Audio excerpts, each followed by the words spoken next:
Hello everyone, welcome to another episode of Unscripted and Unchained RPG Review. I am Chronicle Keeper Bloodworth, and as you can see by the graphics, today's video I'm going to do a first look at the Chronicle Keeper's Guide for Amazing Adventures, either second edition or reforged, however you want to describe it. I just put second edition this time because it's a little bit easier to get it inside that little tab there. I really wanted to get to this before my interview with Jason Vey tomorrow evening. So tomorrow I am interviewing Jason Vey at 8:15 p.m. Eastern Time. He will be coming on. I met him in person at Page 2 2 weekends ago, and had great conversations there. And I said I'd really like for you to, come on the channel and talk about Amazing Adventures, where it went from first edition to reforged or second edition, and then what are some of his plans for the game in the future, and certainly the near future. We had a conversation earlier on today on Facebook Message. I was asking about Roll20 character sheets for it. In the meantime, I'm kind of trying to figure out how to get the character sheets to work using Castles and Crusades, ones that are on Roll20, and then just modifying them somewhat. But preferably somebody out there in the community can produce one, and we can start getting right into it from there. But there are form fillable PDFs for the character sheets that you can get online, and they're free. You can get them from Trollord Games, official website. Another thing I'm going to bring up, and I was going to mention it here during this video, is that I'm expecting that there's going to be the equivalent of like a monster manual for this, and one hasn't been released yet. But you can get the PDF for the old Monster Manual for Amazing Adventures First Edition, and that's free. You can get that at the Trollord Games store as well, and that's what I'm going to actually start using while I'm waiting for the new one if it does come out, and I'll use that for my own campaign of Amazing Adventures, which I already just started pitching to my players, and we're going to try to get something rolling with that very, very soon, hopefully, probably within the next week or two, probably 2 weeks. I'd like to get that started around mid-February and start rolling that out. So anyway, the Chronicle Keeper's Guide. So on one last note, if you're not subscribed, please consider subscribing.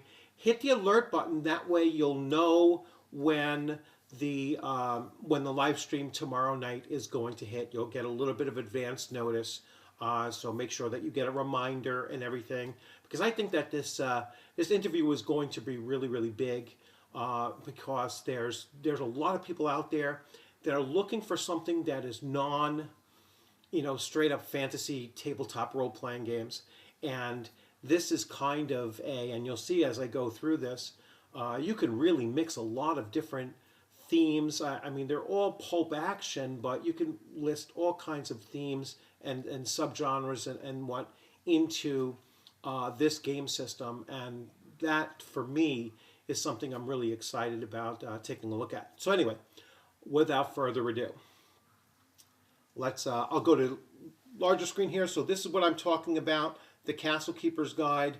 It is a fairly thin book because it's not doing a whole bunch of like rules modifications or anything like that for you.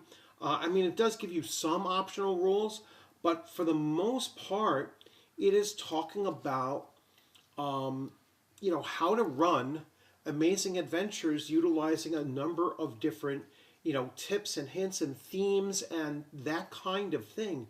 So this is more of a primer for the genre that is pulp action, with all kinds of different levels of technology and setting and whatever, and you can all bring it together here. And that's why this book does not have to be very, very thick.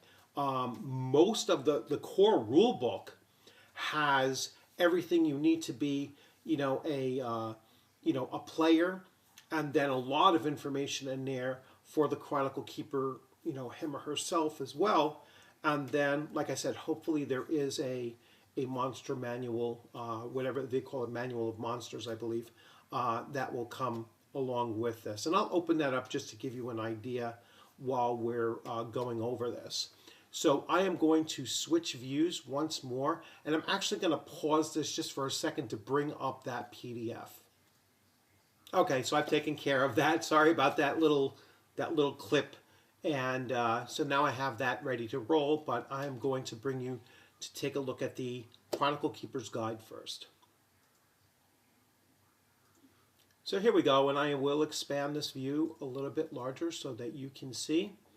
And we will start scrolling down. So again, multi-genre role-playing with the Siege engine. The Siege engine is the game mechanic engine of Castles and Crusades. So this is Troll Lord Games' whole system that they use for now their two primary game systems that they have out there. So Castles and Crusades and Amazing Adventures. They do have some other role-playing games in the works coming up, and so I will talk about those when they're very, very close to launch, and we can deal with that. But anyway, so here we go. Love the new logos. The layout, as I've said for others as well, is the I wish that they went with just a plain white background paper. But it is all hyperlinked, so that makes it a lot easier too. But I just like that a little bit better. So I just want to go through each of the sections here. You can see all the art is just, I really like the art style of this as well.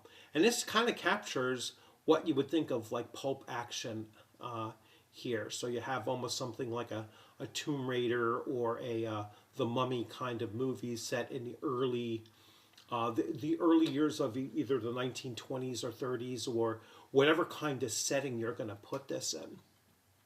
So deconstructing the Chronicle Keeper's Guide. So this section here is just going to go through, how you're using it. So chapter 1 is the Marvelous Men of Mystery. This chapter gives information on creating and running characters in the Siege Engine game from the Chronicle Keeper's standpoint. Chapter 2 is Mysteries of Magic, Mentalism, and Gadgetry. All right, so this chapter contains guidelines on running magic and psychic powers in the Siege Engine, including discussions of ritual magic and how it works in the game. How to simplify magic when creating NPCs on the fly, limiting power heroics so that they don't run away with the game, and limiting super heroics so that they don't run away with the game, and other things to consider when dealing with magic interacting with the mundane world. Chapter 3, Astonishing Stories. This chapter offers up new and expanded rules for play, including new options like cinematic unarmed combat rules, advanced vehicle combat rules, simplified firearm rules, and many other options that you can use to enhance, expand, streamline, or make your game more dynamic as you choose. Chapter 4 is the Mysteries of the Dark. This chapter provides practical information on creating adventures and campaigns, dealing with difficult players, building a campaign that everyone will enjoy, creating theme, pace, mood, setting, handling character death, how to make the most of the wealth system, using sanity in your game, writing adventure modules using a 4-act template or based around a location, and even ways to tweak the core system so that you can run exactly the kind of game you choose. Finally, we will include an expansive section on creating secret societies and power groups for your game.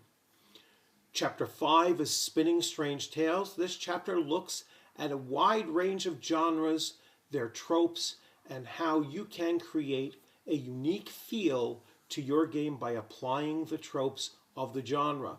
We also discuss the importance of player buy-in and how you can make the game work for everyone. Chapter 6, Your Game, Your Table. This chapter contains a miscellany of information for you to use in your game, including several fully fleshed out secret societies to drop into just about any game in any era, some places of power and interest, and a look at what you can drop a bit of unusual into your game to take it to the next level. So, Amazing Adventures and Castles and Crusades. This is just a, just talking about the two. So let's see. Verbiage, let's just see what he says about verbiage. This is my first time looking at it as well, so digging that deep into it. In an effort to keep things informal, we may see certain terms used interchangeably throughout, like wizards, warlocks, witch, sorcerer, occultist, blah, blah, blah, blah. All right, so that's fine. And then we get into measurements, and we have the measurement conversions. All right, so that's not anything I'm going to jump into. Let's see what he says about the tyranny of rules. The tyranny of rules is a phrase we use a lot in Siege Engine games. One of the best examples of that comes in that you may and probably will see things in here that directly contradict those in an Amazing Adventures Player's Handbook or the various Castles and Crusades book. That's because this book is filled with options, bolt-on subsystems, and alternative takes on how to run the game. Absolutely nothing in this book should be taken as core or canon. Some bits may be things the writer prefers, but which are a bit outside the normal Siege Engine rules. Others just may be different ways to think about certain aspects of the game.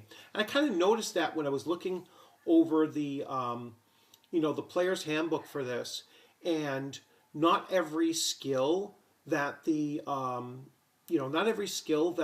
player characters have based on their class has an assigned attribute modifier to it, like what actually goes with that. And so, or they put it down in the text and it was like an either or. So that's something that I would probably tweak a little bit, even running my own game, is that, I would look at them a little bit more closely and say, well, of the 6 attributes, which one would be best as a primary for this, and just go with that. Although I do kind of like where the player can decide, if they can explain how they do it, the player can decide which attribute they're going to use for it, and if they can sell it, then fine, that's good to go, and then we make that modification permanently across the board for the remainder of the campaign. So I will move on to taking a look at some of these things. So again, Chapter 1, Marvelous Men of Mystery. And, thinking outside the box, they're telling you to do. In this section, we take new approaches to a few existing Amazing Adventure character classes, showing you new ways to look at the game and ways to model characters that are perhaps hadn't been considered before. In the Player's Handbook, we look at the powered character as an alchemist. In this section, we'll do the same with many other characters from the book. So there are going to be some different takes from this book that are in the Player's Handbook. And again, these are optional. Like, you can look at it and say, well, wait a second, this is an alternate way of thinking about that particular character class, and I'd rather go with this one. It's almost like if you go back to AD&D First Edition, when Gary Gygax came out and he said, the the monk class that came out of the Oriental Adventures used that instead of the one that was in the player's handbook some 6 years prior to. You know what I'm saying? It's like, you know, once in a while, you're going to find different ways of looking at something, and you just place it as an optional rule in a latter coming Chronicle Keeper's Guide or Dungeon Master's Guide, whatever you want to call it, and then and then leave it up to the individual Chronicle Keeper and his or her group of players to decide, well, which one do we kind of really like more so, and then you use that. So they go over how each of the character classes that are listed here are looked at a little bit differently than in the player's handbook. They might actually, no, they don't look at them all, do they? Or maybe they do. Yeah, they might actually have them all in here. So creating new classes. So a whole section on creating a new class. Is this new class truly needed?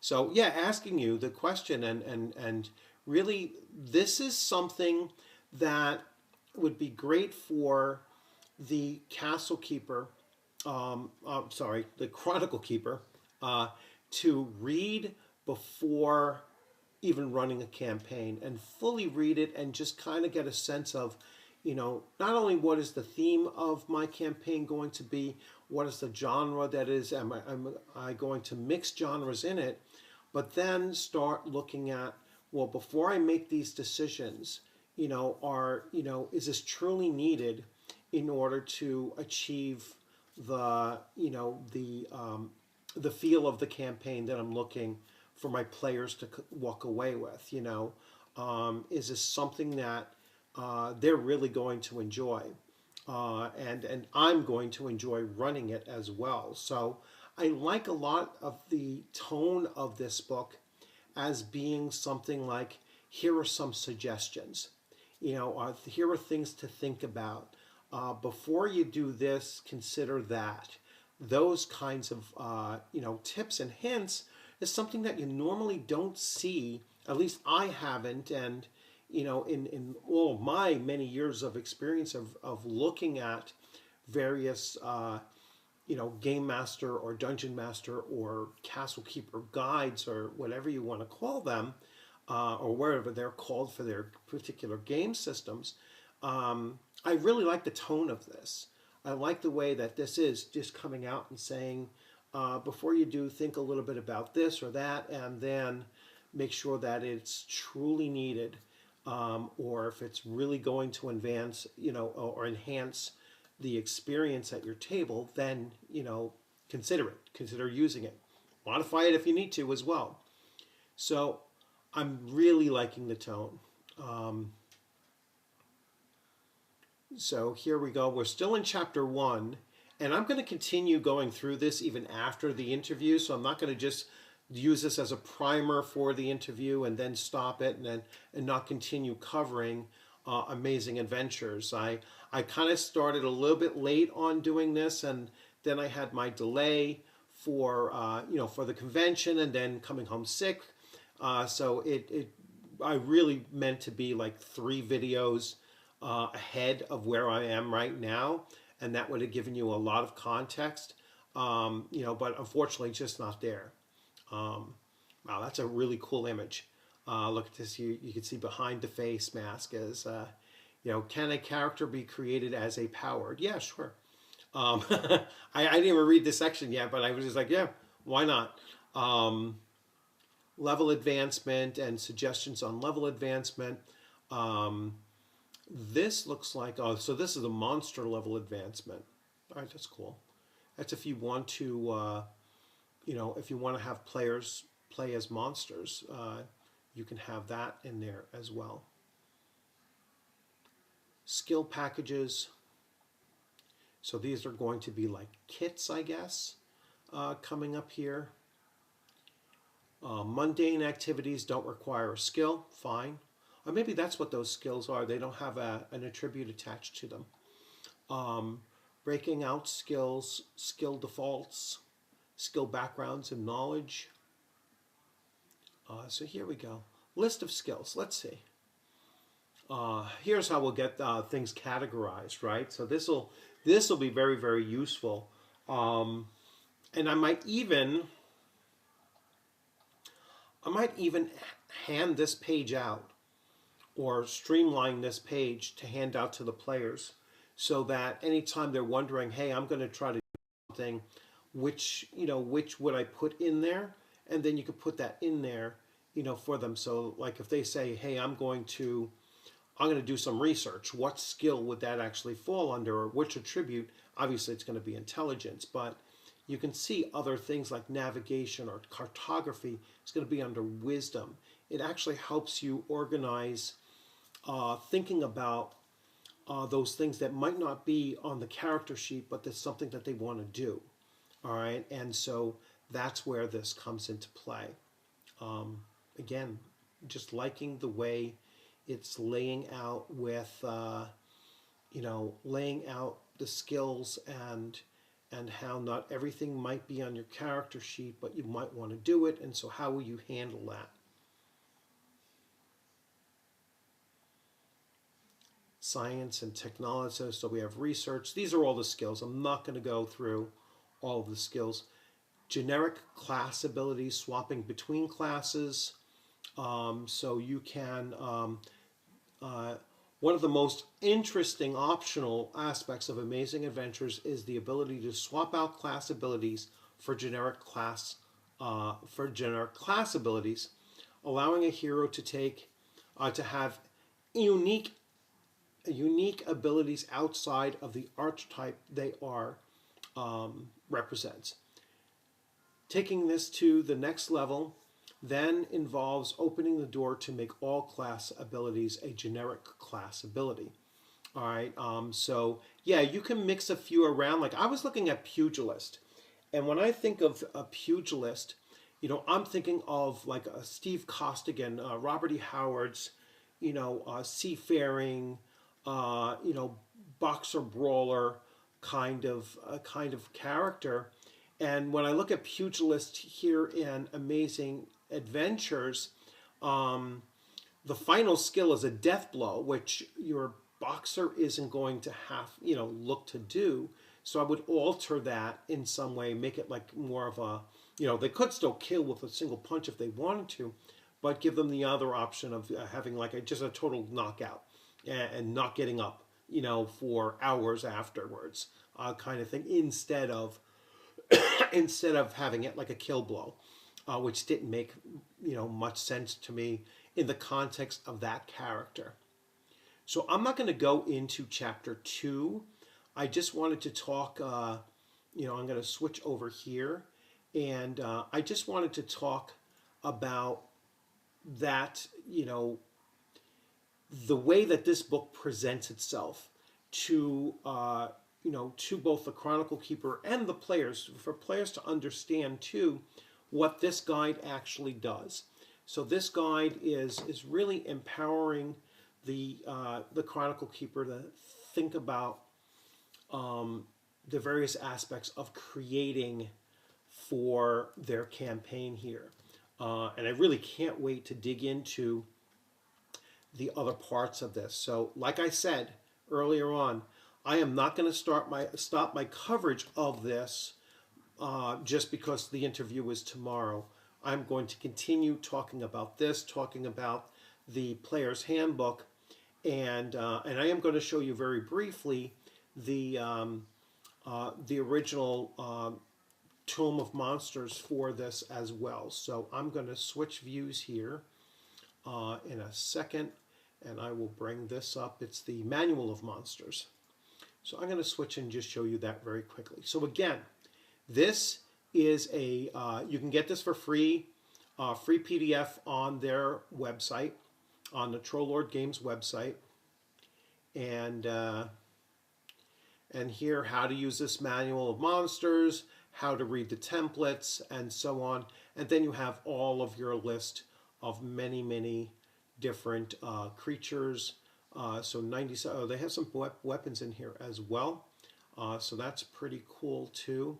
So let's take a look. Let's say you're doing a pulp fiction, a pulp action adventure, and you want to throw snake men in there. Well, we go here and we have snake men. All right, and no, that's just a snake. Snake men. Here we go. So, and here we have their stats, right? There's, number of encounters are either 2 to 8 for like a wandering party, or 20 to 200 if you're coming into a, really, you know, uh, really large lair or something like that. They have 2d8 hit die, on average 9 hit points. Their sanity is, now this is what happens when you see them, I guess, is, a d6 or a d8. So they do have a sanity effect upon seeing them and everything. I like that element here that is in this game system. They're type humanoid. I'm kind of surprised that it's not more specific than just humanoid, because that means that they could be natural, which they normally wouldn't be. So you can see that they have a special, they can alter their form, so they can shift, back and forth between snake men and probably pure snakes. I just grabbed this one out, so I don't know tremor sense, so they can feel vibrations, and they have spells. All right, so so alter form can alter their form to appear as either normal humans or large serpents. All right, so that's what I figured. And their combat, they prefer simple weapons, especially blowguns, stone axes, javelins, spears, and the like. They will engage in enemies with both tooth and claw. If caught weaponless, they are not risk takers in combat and will retreat if severely overpowered. I don't see the magic that they spells. Like, I don't see the section on spells yet.